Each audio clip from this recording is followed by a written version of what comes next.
అమ్మ. ఆ పదంలో ఆప్యాయత, అనురాగం, ఆనందం, ఆత్మీయత, ఆదర్శం, కమ్మదనం, తియ్యదనం ఇంకా ఎన్నెన్నో ఎంత చెప్పినా తక్కువే. మాటలకు అందనిది అమ్మ ప్రేమ. ప్రపంచమంతా ఒక్కటై నిన్ను వెంటాడుతుంటే నీకోసం నిలబడే వ్యక్తి అమ్మ అంటుంటారు పెద్దలు, నిపుణులు. అంతేకాదు మీరొక దీర్ఘమైన అలసటను అనుభవించిన తర్వాత ఆందోళన, ఒత్తిడితో కుంగిపోతున్నప్పుడు కూడా అమ్మ పలకరింపు మీకు కొండంత ధైర్యాన్ని, భరోసాను ఇస్తుందని, అమ్మ ఫోన్ కాల్ మీలోని అన్ని సమస్యలను దూరం చేస్తుందని అధ్యయనాలు సైతం చెప్తున్నాయి. అమ్మ స్వరం వినగానే కలిగే అనుభూతి అందుకు ప్రధాన కారణమని స్పష్టం చేస్తున్నాయి.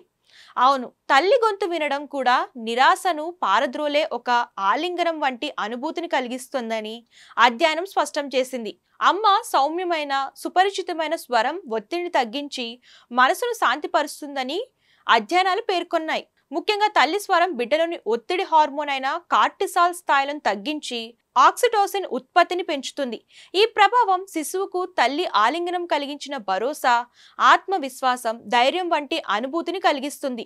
మీరు ఎంత ఒత్తిడిలో, ఎంత నిరాశలో, ఎంత బాధలో ఉన్నా సరే అమ్మతో కేవలం 30 సెకండ్ల సంభాషణ మొత్తం మానసిక స్థితినే మార్చేస్తుందని, ఒత్తిడిని తగ్గించి భద్రత భావాన్ని పునరుద్ధరిస్తుందని అధ్యయనాలు పేర్కొన్నాయి. అంతేకాకుండా తల్లితో తరచుగా మాట్లాడుతూ ఉంటే సంతానంలో ధైర్యం, ఆత్మవిశ్వాసం, సానుకూల ఆలోచనలు కూడా ఎక్కువగా ఉంటాయి.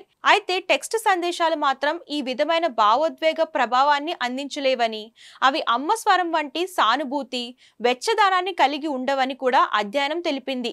అందుకే మీరు తీవ్రమైన ఒత్తిడిని అనుభవిస్తున్నప్పుడో, నిరాశలో కృంగిపోతున్నప్పుడో ఒక్కసారి అమ్మను పలకరించండి, లేదా అమ్మకు కాల్ చేసి మాట్లాడండి. తేలికైన మనసుతో ప్రశాంతతను అనుభవిస్తారు అంటున్నారు నిపుణులు.